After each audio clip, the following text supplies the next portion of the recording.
A ver, tres temas: leptospirosis, peste y listeria. Así que yo sé que se quieren ir a sus casas y yo también.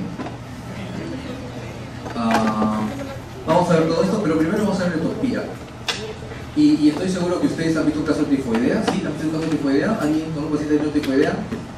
¿No? ¿Nunca? Ok, tampoco van a ver en realidad.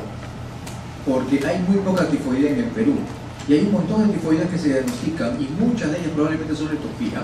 Lo que pasa es que cuando te dicen, mi paciente tiene aglutinaciones 1 sobre 80, esa es tifoidea, eso nunca es tifoidea. ¿Ok?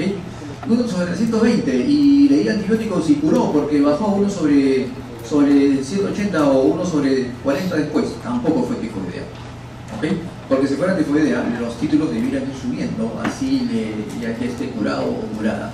Y entonces, muchas de las cosas que vamos a ver de leptospira tiene mucho que ver. La otra vez estaba yendo a un lugar que se llama Atalaya, no sé si ustedes lo ubican, que tiene un Cayali, y entonces ahí en el centro de salud, que ahora es hospital, gracias a Humala, él dijo que iba a hacer un hospital en cada provincia. Lo que hizo es convertir cada centro de salud en un hospital, entonces lo hace cualquiera. Y entonces, en ese hospital ahora, estaban poniendo un cartel grandazo que decía, luchemos todos juntos contra la tifoidea. Y entonces les dije, oye, pero ¿cuántas tifoideas ves tú? En mi hospital, el año pasado, en el hospital Balcha vimos 2 casos de tifoidea en todo el año. Y tenemos 2000 consultas al mes. O sea, imagínense cuán poquito vemos de tifoidea. Y sí, acá hay un montón, me dijeron. ¿Y cómo lo diagnostican? ¿Semocultivo tienes? No, no tenemos. ¿Y entonces con aglutinaciones? No, tampoco. Entonces nos llevamos un poco de sueros de los pacientes que estaban teniendo por ahí, según ellos, tifoidea, y lo que encontramos en realidad fue leptospira, que es una cosa mucho más frecuente en zonas de la selva. ¿Han ido a la selva alguna vez? Esto, los que han ido lo pueden identificar como una maloca, ¿verdad? Una maloca es un techo grande de paja, es la estructura más desarrollada que pueden tener los nativos de esa zona. Y este piso puede ser de madera o de tierra, ¿no? Es indistinto. Entonces la gente se reúne ahí, baila, canta, hace sus festividades y todo lo demás, y ven que usted hace calor, y ven ustedes que la mayoría está descalzo, ¿verdad? Y entonces son condiciones en las cuales va a facilitar la transmisión de la leptospirosis que vamos a ver en un rato. La leptospira es una espiroqueta, quiere decir que es una bacteria así como esta, ¿verdad? No es un bacilo, no es un coco, es una espiroqueta. Es esta tira larga que parece un tirabuzón. Y entonces produce una enfermedad infecciosa que está catalogada como emergente, porque de un tiempo a esta parte hay más. No porque haya más en verdad, sino porque ahora lo diagnosticamos más veces. Y está considerada zoonótica. ¿Qué significa? Que lo transmiten los animales al hombre, ¿verdad? Y entonces, lo malo de la leptospira es que muchas personas pueden haber tenido leptospira y nunca se han dado cuenta. Solamente van a darse cuenta cuando le hagamos un examen de serología y salga positivo. Y entonces vamos a tener que decirles que han tenido leptospira alguna vez en su vida, porque muchas veces la leptospirosis es totalmente asintomática. Y entonces, en realidad, es la zoonosis más extendida en todo el mundo. Más que la brucela, más que cualquier otra zoonosis que ustedes puedan escuchar, como peste y todo lo demás. Y la leptospirosis también es endémica en todo el Perú. O sea, yo no necesito irme a la selva, en centro estricto, para que me diagnostiquen leptospira. Puedo estar aquí en Lima o en el Callao y tener leptospirosis también.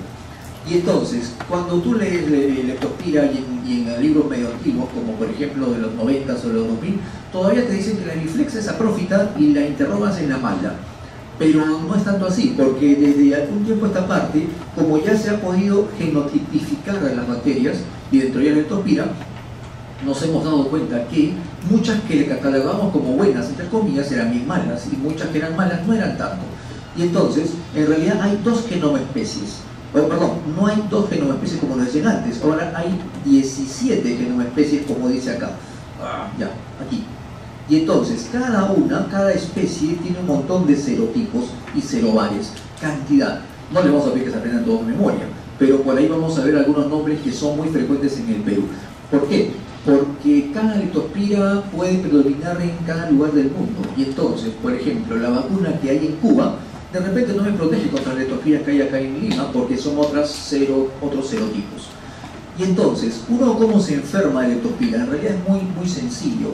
Hay varias vías de transmisión. Es la indirecta, o también otra que se llama directa. La directa, esta vamos a ver primero, es cuando entramos en contacto con las secreciones de un animal enfermo. Algo que tenemos que comprender de la leptospira es que, como todo ser vivo en el mundo, quiere perpetuarse en el medio ambiente, quiere trascender. Y entonces, la leptospira, cuando ingresa a un organismo vivo, en la primera semana va a estar en sangre dando vueltas, y en la segunda semana siempre se va a ir al riñón. En los humanos, en los batracios, en las aves, en todos los animales que pueden tener leptospirosis, se va a ir a su riñón y va a salir excretado en la orina. Y entonces, si una persona es, por ejemplo, veterinario o veterinaria y mata un perro y le cae la orina, o un cuy u otro animal, y se contacta con las orinas, ya sea una herida en la mano o llega a las mucosas, se contagia de leptospirosis. Pero no todos nosotros somos carniceros, ni veterinarios, ni trabajamos con animales, ni siquiera tenemos contacto con animales. ¿Tenemos posibilidad de contagiarnos? Sí, porque también existe la vía indirecta, que es a través del agua o el suelo. Por ejemplo, este roedor de aquí podría miccionar en alguna parte, y entonces nosotros vamos por ahí y nos comemos el alimento, o simplemente agarramos la zona que está contaminada y nos tocamos los ojos o la boca, y entonces entran por las mucosas. O de repente este roedor u otro animal cualquiera orina en el lodo, que es muy frecuente en las zonas de selva cuando ha llovido, y entonces nosotros que tenemos mucho calor pasamos descalzos por ahí y ya nos contaminamos. O de repente nos metemos a una laguna, a un lago, un charco, una cocha que está contaminada con también deyecciones o orina de otros animales, y también nos contaminamos. Esa es la vía indirecta. Entonces hay un reservorio que generalmente es un animal, elimina por la orina de los portadores, y los chanchos que están aquí metidos en esta cocha también se contagian, y entonces el poblador que de repente está cultivando arroz, y tú sabes que en alguna época de la cosecha o del cultivo de arroz hay que inundar todo, pisa con sus pies descalzos y ya está, penetró. Por ejemplo, en la inundación de Ica hace mucho tiempo, con el agua hasta acá estaban los iqueños y las iqueñas, y entonces lógicamente muchos de ellos tuvieron contacto con esas aguas hervidas de los desagües que habían colapsado, o si no, cerquita nomás en las inundaciones que había hace poquito, y entonces ahí se espera que haya más incremento de leptospirosis. Este es un estudio que hizo mi amigo Donaires, que es infectólogo del INS, y Manuel Céspedes, que es un biólogo del Instituto Nacional de Salud, y Moisés Iguicha, que fue mi partner en la residencia. Y entonces ellos han hecho un estudio muy interesante de cuáles son los condicionantes o los determinantes sociodemográficos para que haya más leptospira en la selva. No para que sea la única zona, sino porque hay más ahí y un poquito menos acá. Porque lógicamente hay más contacto con el agua. Ustedes han ido a la selva, han ido a Iquitos, por ejemplo, han ido a la zona de Belén probablemente, la Venecia peruana, una cosa así, no, pero es horrible, cuando vayan van a ver. Y entonces así se ve cuando hay incremento de lluvias, como en esta época, por ejemplo, ¿verdad? Y entonces todos los ríos suben, y entonces también el nivel del agua sube, y entonces cuando tú quieres ir de esta casa a la otra tienes que agarrar tu canoita, o si no hay un puentecito como estos de acá, porque si no estás en el agua. Pero cuando eso se seca, o sea, cuando llega la época seca del tiempo, se pone así. Entonces ya hay un montón de tierra, hay un montón de animales, y mira, por aquí está un perro y él micciona y cae el agua, y tú más tarde vas a ver aquí los escolares que salen del colegio y se zambullen porque es un río helado y hace mucho calor y todo lo demás. Y entonces tienes muchas posibilidades de contagiarte. Ahí están. Deambulación sin calzado, tan sin zapatitos, ¿verdad? Y esta es la cantidad de leptospirosis que hemos diagnosticado desde el 2014 en el Perú. Ven ustedes que no es poquito, es bastante en realidad. Algunos años más que en otros, y por aquí estamos ya en la semana 19 y ya en 77 casos en lo que va de estos, creo que este es hasta la semana 8, hasta la semana 2. Sí, la semana 2, o sea, enero nada más. Y entonces ven ustedes que siempre se diagnostican, y estos son los que van al hospital, pero los que son inaparentes, los que hemos dicho que ni se dan cuenta, son un montón, ¿no? Y entonces, ahí están todos los departamentos que han reportado leptospirosis por distritos, y ven ustedes que son de la selva, de la costa y de la sierra, y acá también en el Callao, y esta es la parte del Callao y todo lo demás. Lógicamente, más hay en la selva, pero eso no significa que en alguna parte o en otra parte no haya leptospirosis. Y entonces, este es el cuadro que les digo. Este es un estudio ya antiguito, del 2012, pero es uno de los estudios más amplios con respecto a cuál es el serotipo que en el Perú predomina más. Y entonces el icterohemorragia predomina con casi la mitad de los casos reportados. Entonces el serotipo icterohemorragia es importante para nosotros. Y después viene el Bratislava, el canícola, el Harley, autumnalis, pero básicamente el icterohemorragia es que da más problemas en esta zona del mundo. Entonces, si yo quisiera hacer una vacuna para el Perú, tendría que agarrar los 5 o 7 primeros de estos para que sea efectiva. Cosa que si te traen una vacuna a otro país, de repente este cuadro no es el que ellos tienen. Y entonces, una vez que la leptospira entra, ya sea por mucosa oral, vaginal, bucal o cualquier otro tipo de solución de continuidad de la piel, porque una abrasión también es una puerta de entrada, hace una bacteriemia la leptospirosis, va a todas partes, a todos los lugares, hasta el ojo. Y entonces se va por todos lados y, por ejemplo, en el endotelio es muy común que haga una vasculitis. Y entonces hay daño vascular, hay vasculitis y puede haber hemorragias. También se puede ir al hígado y puede producir ictericia porque puede producir necrosis hepatocelular focal o una hepatitis. Pero también puede irse al ojo y puede producir una uveitis. También se van los músculos y producen miositis. Y cuando producen miositis es característico que se vaya a los músculos de las piernas. No sabemos muy bien por qué, pero parece que hay receptores de anticuerpos y antígenos y que se van a esa zona y el paciente característicamente te dice me duelen los músculos. No es como en el dengue que te dice me duelen las articulaciones, los nudos. Te dice me duelen los músculos y sobre todo de las pantorrillas, tanto así que muchos pacientes no pueden deambular. Pero también se van las meninges y puede causar una meningitis, también se va el pulmón y una neumonitis hemorrágica o también se puede ir al riñón. Entonces se puede ir a todas partes. En algunos pacientes predominará el ojo, predominará la meninges, predominará el riñón o el pulmón. Eso va a depender. Pero últimamente predomina más el pulmón. Y entonces, hay dos posibilidades cuando una persona tiene leptospirosis, que le dé la forma leve o que le dé la forma severa. La forma leve se llama anictérica y la forma severa se llama la leptospirosis ictérica.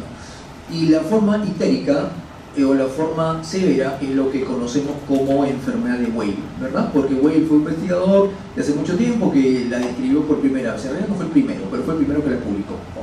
Y entonces, la leptospirosis anictérica y ictérica tiene dos fases que ya les había dicho. La primera semana la leptospirosis entra a sangre y se va a todos lados, ojo, meninges y todo lo demás. Pero en la segunda semana ya no está ahí y se ubica en el riñón y es por eso que se llama fase de leptospiruria, porque una persona o un animal que se ha contagiado de leptospira empieza a eliminarlas en la orina. Y entonces, esta es la leptospirosis anictérica, que es generalmente leve, hay unos cuantos días de fiebre, a veces remite y empieza de nuevo. Y en la primera parte de esta puede tener mialgia, cefalea, dolor abdominal, vómitos, fiebre, tifoidea, pero no es pues, ¿no? Y entonces, en la primera semana puedes hallar en sangre, o sea, si es una punción lumbar, en líquido cefalorraquídeo. Pero en la segunda semana ya no vas a encontrar en sangre, por más que hagas hemocultivos, no va a salir ahí, sale en orina, ¿verdad? Y entonces la enfermedad de Weil o leptospirosis ictérica, desde el saque hace fiebre, nunca baja como acá, y aquí ya aparece desde el primer instante ictericia, hemorragia, insuficiencia renal, miocarditis, dependiendo a dónde le dio la gana a la leptospira de irse, ¿verdad? Y entonces, este es un pacientito, este es el Hospital de Apoyo Iquitos, César Gairayar García, que ahora lo están remodelando todo. Este es un paciente varón de 16 años, uno dice, mira, es ictérico, ¿verdad? Lo es. Pero también tiene una hemorragia subconjuntival. Eso ya es una enfermedad de Weil, sin necesidad de otra cosa, porque hay hemorragia, pero sin embargo él viene con más cosas. ¿Esto qué es? Es su orina, tiene coluria el hombre, entonces también está haciendo una hiperbilirubinemia, ¿verdad? Y aquí tiene un infiltrado intersticial bilateral. Entonces así te vienen los pacientes, pero los graves.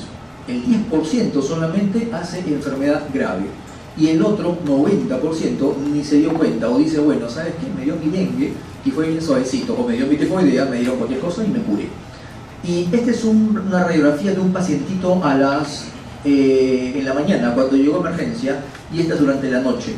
¿Ven que su corazón creció? ¿Le dio hipertrofia ventricular izquierda durante la tarde? No, eso no pasa, ¿verdad? ¿Por qué debe haber crecido esa silueta cardíaca? Sí, claro, un derrame pericárdico, ¿verdad? Y entonces, aquí que su pulmón estaba medio negrito todavía, ahora ya está casi blanco, ¿verdad? Los basales a predominio, ápices todavía no, pero estaban blanco. Esto es lo que hace la leptospira. Y entonces puede producir una hemorragia alveolar, una neumonitis hemorrágica. Y lo que antes solamente, este es un cuadro de Brasil, pero también pasa lo mismo por acá. Antes solamente veíamos cuadros ictéricos y cuadros con insuficiencia renal en leptospira, pero de un tiempo a esta parte está apareciendo y cada vez más cuadros como estos, cuadros pulmonares que llevan a un paciente a una neumonía hemorrágica. Y entonces, si un paciente con leptospira yo le saco exámenes auxiliares comunes, voy a encontrar que tiene leucocitosis, tiene desviación izquierda. Los casos graves, el 70% van a tener baja de plaquetas y transaminases elevadas, pero no tanto como en una hepatitis viral tipo B o hepatitis A. Ustedes van a ver las transaminases en 500, en 1000, 1500, 2000, qué sé yo. Aquí generalmente no sube más allá de 500. Y bueno, va a haber acidosis metabólica con hipoxemia, si es que le sacamos un AGA. Si hacemos un examen de líquido cefalorraquídeo vamos a encontrar pleocitosis, glucosa normal o levemente disminuida y las proteínas elevadas. Casi nunca vamos a encontrar el germen ahí. Es bien difícil porque generalmente es una meningitis receptiva. Y entonces, vamos a hacer el diagnóstico, pensamos en leptospira y entonces le pedimos exámenes auxiliares. ¿Qué le pedimos primero? Cultivo. Pero no va a crecer en el cultivo que hacemos para todos los gérmenes que en el hospital, que es el cultivo de agar chocolate, agar azúcar, no. Agar sangre, no crece ahí. Tiene que ser un medio especial, tiene que ser el medio Fletcher, así se llama, que tiene sangre de conejo. Y entonces, no todos los laboratorios tienen este cultivo, así que no se hace o no se puede hacer, prácticamente nunca lo hacemos, solamente cuando hay una investigación de por medio, ¿verdad? Y además demora como 6 semanas y tu paciente va a estar 10 días o 20 días con fiebre, no más. Entonces cuando tienes el resultado, o ya se sanó o ya se murió. Pero lo que sí se tiene que hacer, y por ejemplo te van a pedir en una revista si la quieres publicar, es esto de acá. El test de aglutinación microscópica se llama, o MAT. Es el gold estándar para diagnosticar leptospirosis. Y en el Perú hay 3 o 4 laboratorios que lo hacen, no más. ¿Cuál es la ventaja del MAT? Que te confirma leptospirosis, pero además te dice qué serotipo es. O sea, te dice, tú tienes leptospirosis serobar o serotipo icteromorragial, o comona, o canícola, que no lo hace ningún otro de los otros exámenes. ¿Okay? Es por eso que como hay muy pocos laboratorios que lo hacen, la cantidad de leptospirosis diagnosticadas etiológicamente con serotipo es muy baja y es por eso que no podemos hacer una vacuna para Perú. Pero no te preocupes, también se puede hacer ELISA, un ELISA para leptospira. Ya. Ok, lo leen ya rapidito. ELISA, ya. 100% sensibilidad y 94% de especificidad. Pero solamente te dice, tu paciente tiene leptospirosis y ahí nomás se queda, no te dice qué serotipo es. Y lógicamente puedes hacer PCR también. Y entonces, solamente he traído esta norma técnica de leptospirosis humana, que ya es antigüita de 2005, solamente para una cosa. Te dice, un paciente con cuadro febril agudo menor o igual a 7 días, pero que tiene cefalea, mialgias, especialmente en pantorrillas. Porque así es, o sea, el paciente característicamente te va a decir, me duelen las piernas. Y que está acompañado de inyección conjuntival e incluso hemorragia, como hemos visto en la fotito que vimos hace un rato, ¿verdad? Con antecedente de exposición a fuentes de agua, aniegos u otras colecciones hídricas potencialmente contaminadas, porque ahí está la orina, ya sea de los roedores, de los perros o nuestra también. Dicho sea de paso, nosotros los humanos somos muy malos transmisores de leptospirosis, porque nosotros tenemos la orina, ¿qué orina tenemos? ¿Alcalina o ácida? Ácida, entonces no vive ahí mucho tiempo, se muere rápidamente. Es más, si yo quiero sacarle a un paciente una muestra para el cultivo de orina y que crezca, tengo que desde varios días antes alcalinizar esa orina, o sea, darle bicarbonato para que su orina salga medio alcalina y pueda sobrevivir el leptospira hasta que la lleve al laboratorio, si no, no va a crecer. Entonces nosotros no somos no somos muy buenos transmisores. El caballo, el cerdo, la vaca, sí, pero solamente eliminan la leptospira 6 meses y de ahí ya no más. O sea, el perro de la casa, qué sé yo, 6 meses. Pero los roedores, tipo Ratus ratus, que es la rata de desagüe, el musculus, que es el pericote blanco que tienes en casa, qué sé yo, ellos, si se infectan de leptospirosis, eliminan leptospira en la orina hasta que se mueran de viejos. ¿Ok? Y entonces son los mejores transmisores en el medio ambiente de leptospirosis en realidad. ¡Juá! Entonces, diagnóstico definitivo es el diagnóstico presuntivo, que duele las piernas, conjuntival, fiebre y todo lo demás, más una confirmación del laboratorio, que puede ser el ELISA, PCR o si tiene suerte, el MAT, la aglutinación. Y entonces, algunas veces, generalmente, cuando veas leptospira no vas a estar en Lima, vas a estar en Tucerús, vas a estar bien lejos. Y tú tienes que tener criterios para decir, este paciente se puede se puede complicar y va a necesitar una UCI, o sea, va a ser enfermedad de Weil y entonces no lo voy a poder manejar acá. ¿Cuáles son esos criterios de alarma que nos van a servir para derivar a nuestro paciente? Si tiene disnea, tos o taquicardia, si tiene alteración urinaria, generalmente oliguria, porque ese paciente va a tener insuficiencia renal y probablemente necesite diálisis para sobrevivir. O fenómenos hemorrágicos, incluyendo hemoptisis o esputo hematoico.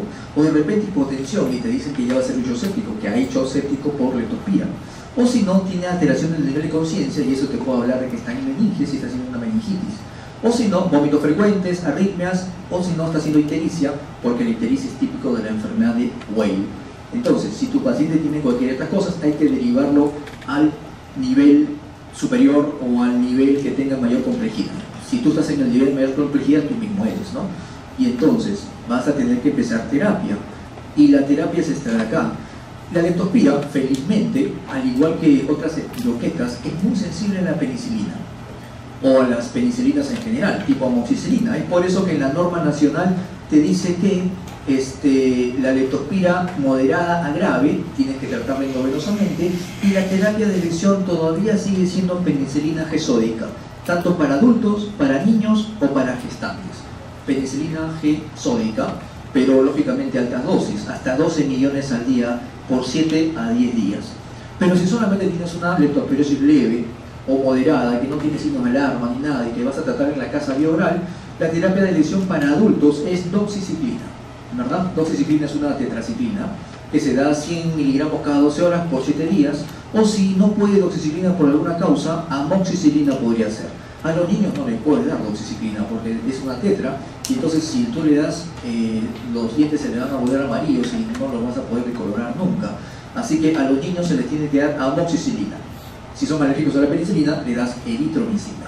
Y a la gestante, lógicamente, tampoco se le puede dar doxiciclina, pero sí se le puede dar amoxicilina 500 cada 8 por 7 días. Y esa es la terapia para la leptospira. Lógicamente, después viene la terapia de mantenimiento, de sostén, de soporte. Si es que tiene problemas renales, habrá que regular el medio interno. Si tiene problemas pulmonares, tienes que poner oxígeno y todo lo demás, ¿verdad? Pero este es el tratamiento etiológico. ¿Hay vacuna? Sí, sí hay vacuna. Pero no es una vacuna que dure mucho tiempo, tiene que renovarse anualmente. Y entonces solamente es obligatoria, no está ni siquiera en el carnet de vacunación de los adultos, es solamente obligatorio para aquellas personas que van a meterse muy adentro. ¿Qué quiere decir? Los que están en camisea, por ejemplo, que están en la selva todo el tiempo, los petroleros y todo lo demás, ahí lo tenemos que vacunar. ¿Hay vacuna para animales? Sí hay vacuna para animales. ¿Hay profilaxis preexposición?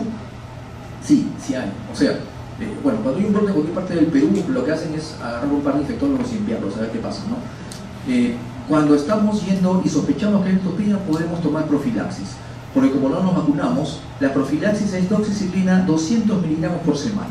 O sea, me dicen, el lunes vas a ir a Contamana porque hay un brote icterofebril, yo supongo que es leptospira, y si me empiezo a pepear desde ahora con doxiciclina 100 miligramos o 200 miligramos por semana. Pero si ya estamos allá, o si tú te das cuenta después de estar en tus serums, que estás en medio de un brote, hay profilaxis post-exposición también. O sea, antes que desarrolle los síntomas, puedes empezar a tomar doxiciclina, 100 miligramos cada 12 horas por 7 días, en realidad como si fuera un tratamiento, y también prevenimos el tema de que desarrolles leptospira. Entonces, la leptospira es una zoonosis de importancia república. Siempre tiene que ir en sus diagnósticos diferenciales de síndrome icterofebril, de icterohemorrágico o de febril indiferenciado. Y el tratamiento tiene que ser precoz. La penicilina felizmente sigue siendo la terapia de elección y por suerte hay una profilaxis efectiva. Ahí pueden ver, con esa clase esto se va a quedar acá para que ustedes lo puedan ver. Ahí va a estar el estudio completo de Donaires que he presentado y algunos más. Y ahora vamos a hablar de peste, ¿verdad? Y ustedes han leído, de hecho que han leído La peste de Camus, ¿verdad? Entonces cuando lean o cuando relean La peste de Camus, que de hecho la han leído, aunque sea por, ¿cómo se llama eso que hay en el colegio? Plan lector, creo, ¿no? De repente hasta ahí la han leído, ¿no? Van a ver ustedes que describe exactamente cómo es un brote de peste, cómo empieza. Lo primero que empieza a ver es muerte de roedores. ¿Por qué?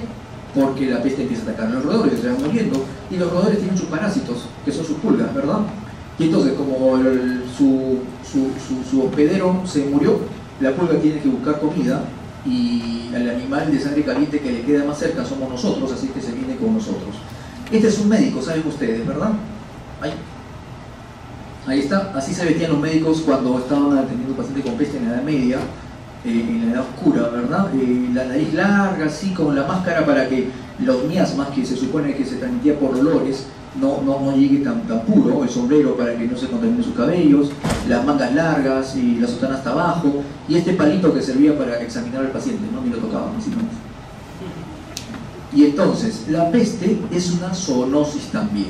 Es transmitida de los animales al hombre por un vector. No es como la leptospira que se transmite directamente, sino que necesita un vector, que es una pulga, ¿verdad? Por ahí vamos a ver la pulga. Está producida la peste por una bacteria que se llama Yersinia pestis, que en realidad es una entidad que produce un bubón. Un bubón, ¿saben qué es? Un ganglio inflamado, es un bubón. Vamos a ver en un ratito. Entonces, es un bacilo gran negativo de división bipolar, aquí está. Este es un bacilo completito, acá se ha tenido aquí y se ha tenido acá, en los dos polos. Hay varias Yersinias, Yersinia pestis, enterocolítica, pero la que nos llama ahora es la Yersinia pestis. Y entonces no forma esporas felizmente, y generalmente en el Perú está confinada a la zona norte del país. Está en Lambayeque, está en Cajamarca y desde hace poco está en La Libertad, ¿no? Solamente ahí se desarrolla. En los demás lugares es bien difícil encontrarla. Así que vamos a ver qué pasa con esto. Este es el ciclo biológico. Generalmente hay una peste que se transmite entre roedores, en zonas que el hombre generalmente no está, es un ecosistema en el cual nosotros de todas maneras no debiéramos entrar. Pero por ejemplo, les pongo el caso de Trujillo, o ¿de dónde fue? Sí, de Moche. Y entonces, ustedes saben, en el norte hay un montón de ¿cómo se llama eso? Azúcar, ¿no? Cañaverales de azúcar. Y ustedes saben que hay un montón de litigios, ¿no? Ha habido un problema por eso y todo lo demás. Y entonces hay zonas en las cuales hace tiempo no se entra porque hay zonas en litigio que no pueden ni cosechar ni sembrar ni nada. Y ahí se crea un ecosistema. Cuando ustedes van a Trujillo en alguna parte del año van a ver la cubierta de humo. ¿Por qué? ¿Saben? Claro, queman la caña de azúcar, porque cuando la quemas se concentra más el producto y eso es más rentable que si lo cosecharas ahí mismito. Y entonces, lógicamente, empezaron a quemar un montón de cañaverales para cosecharlos, pero el ecosistema que se creó ahí tiende a fugar, ¿no? Las ratas que están ahí adentro no se van a quedar, van a tener que fugar y se van a la zona donde la gente vive, que generalmente no se quema, ¿no? Y entonces ahí entramos en contacto con las ratas y sus vectores. Entonces, esta ratita se muere de peste, la pulga, que es la Xenocilla chiopis, se sale y empieza a buscar otro hospedero, otro hospedador. Puede ser un gato, puede ser un conejo, puede ser un cuy, o podemos ser nosotros. No es muy selectiva la Xenocilla que digamos, ¿verdad? Y entonces nos pica y del ciclo que era roedor, pulga, roedor, ya entramos nosotros. Entra el ciclo rata, pulga, o roedor, pulga, hombre. Y entonces la pulga, entonces el hombre ya se contamina. Se acabó la clase.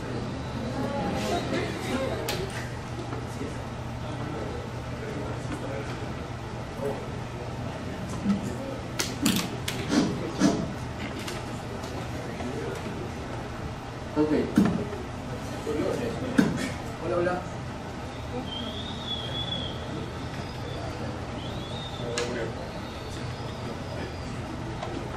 Ok, ¿me escuchan? ¿No? No, mejor ustedes acérquense. Ahí es, lo pensé que yo me iba a acercar. No, baje pues entonces. Así la tienen que ser. Y entonces, el ciclo se convierte en rata pura hombre. Y ya entramos nosotros. Y vamos a ver qué pasa. Entonces, la pulga infectada nos pica y nos simula.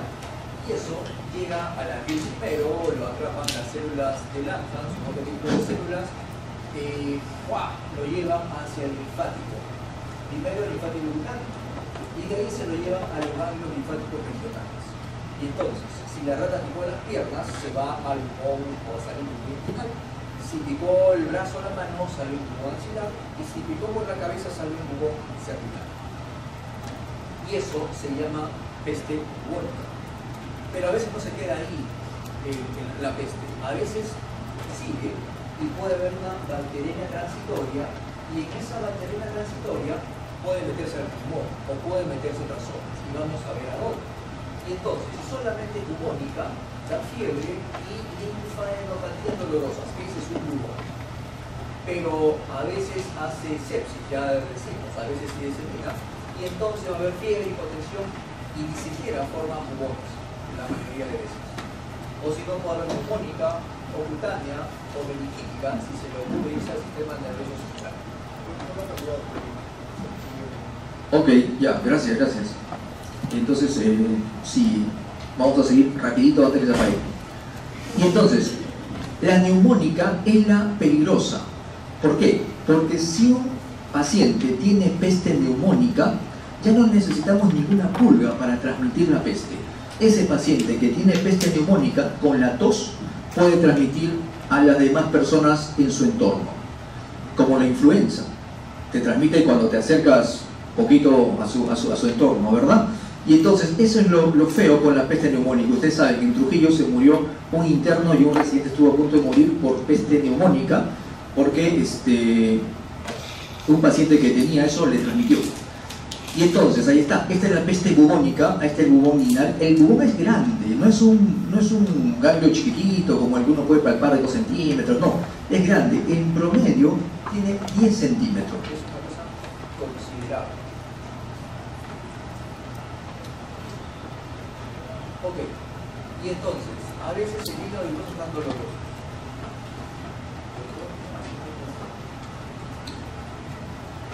Hay peste septicémica en el cual hay necrosis, sepsis con una alta cantidad de bacterias, y esta es la peste neumónica. Solamente el 2% felizmente van a ser peste neumónicas, pero la mortalidad es grande. Y entonces puede dar todo esto, y uno dice, esta es una neumonía, sí es una neumonía, pero es una neumonía por peste. Y entonces, donde no ha habido peste, uno se demora en hacer el diagnóstico, porque no está consultado de esto. Fue ese el caso de Trujillo, hace como 8 años ya, porque no había hasta ese momento un caso de peste en la libertad. Todos habían sido escapados, pero ya el ecosistema, el cambio climático, todo está haciendo que las enfermedades vayan mudando de hábitat normal. ¿Ya? Y entonces, ahí está. ¿Cómo podemos hacer diagnóstico? Podemos hacer un aspirado de bubón en el cuello, le metemos una aguja contenida, jalamos un poquito, lo extendemos en una placa y lo teñimos, y ahí vamos a ver los vasitos. Pero también podemos hacer hemaluminación, o si no, hola.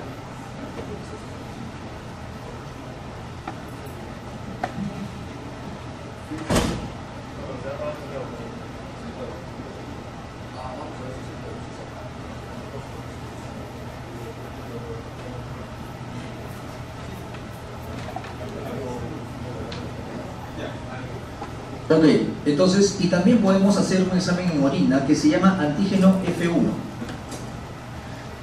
¿Cuál es el diagnóstico diferencial? Todas aquellas cosas que te provocan un bubón, ¿verdad? El chancro blando, si es inguinal, linfogranuloma venéreo, que también, o si no, una infección odontológica, que también te puede producir un ganglio grande aquí submaxilar o de repente incluso cervical. Y entonces, ¿cuál es el tratamiento? Hay un tratamiento que no hay, así de sencillo. Uno dice, bueno, streptomicina es lo que ustedes van a encontrar en sus libros y en sus revistas como terapia de electro. Y en realidad,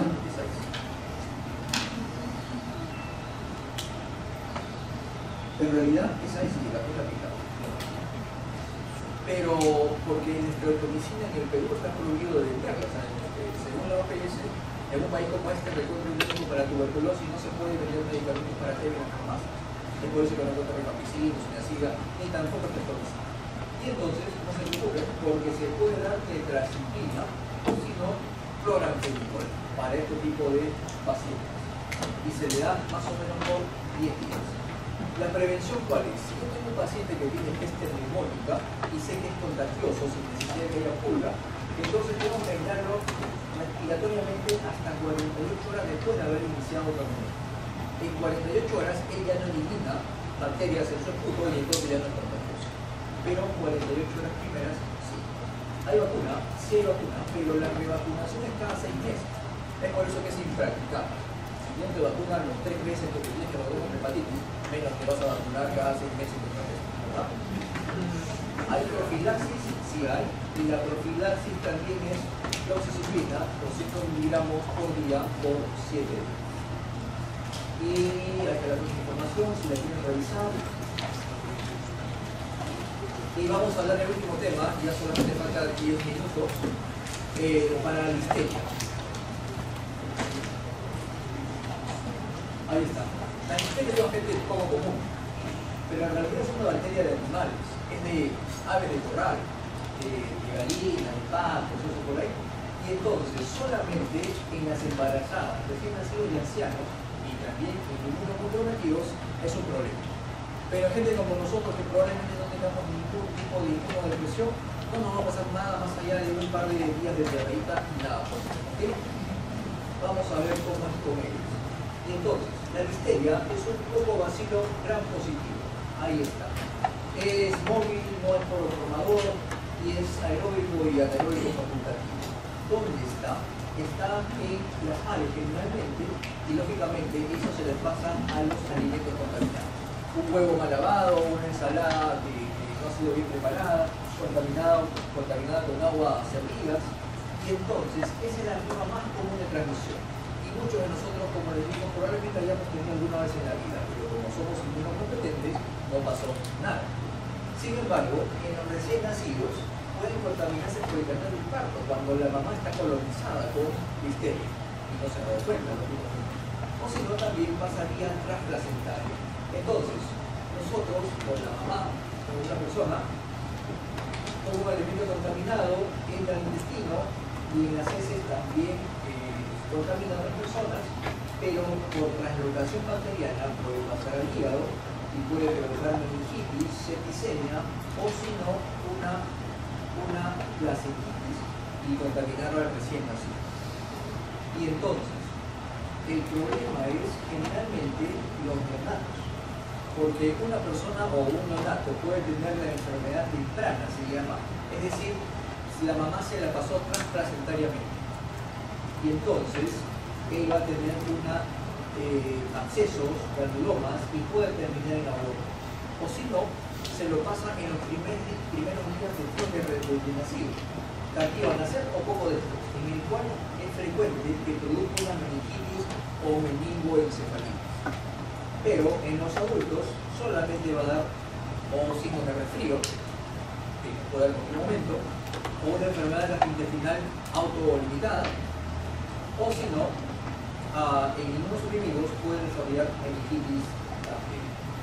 Y entonces, los profesionales, veterinarios o vendedores de aves de corral, pueden tener síndrome febril, síndrome óculo-glandular también cuando se toman los ojos, pero los no profesionales pueden tener digestiva, que puede ser la diarreíta que les digo.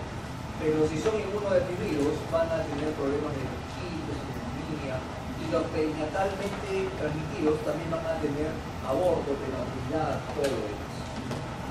Entonces, cuando hay recién nacidos, cerca al 100% resulta de muerte fetal o neonatal. Pero la mamá sobrevive porque la mamá es inmunocompetente, ¿verdad? El embarazo no es una enfermedad. Pero en los adultos, la mortalidad, cuando está inmunodeprimido, puede llegar al 20 o 30%. ¿Cómo hago el diagnóstico? Puedo sacarle a mi paciente en los cultivos. O también puedo hacer un frotis en líquido cefalorraquídeo. A ustedes han dicho en su clase de meningitis probablemente que cuando es una bacteria, el infiltrado es apedominio polimorfo nuclear en líquido cefalorraquídeo. Y cuando es TB o virus, es apedominio mononuclear. Y en realidad así es, excepto en un caso en el cual hay una bacteria que produce un infiltrado mononuclear, como si fuera TB o como si fuera virus. ¿Cuál es? Esta es. La Listeria monocitógenes, en líquido cefalorraquídeo, cuando causa meningitis, causa un infiltrado apedominio mononuclear. Y es la única. Y es pregunta de UNAM, pregunta de residencia, pregunta de todo.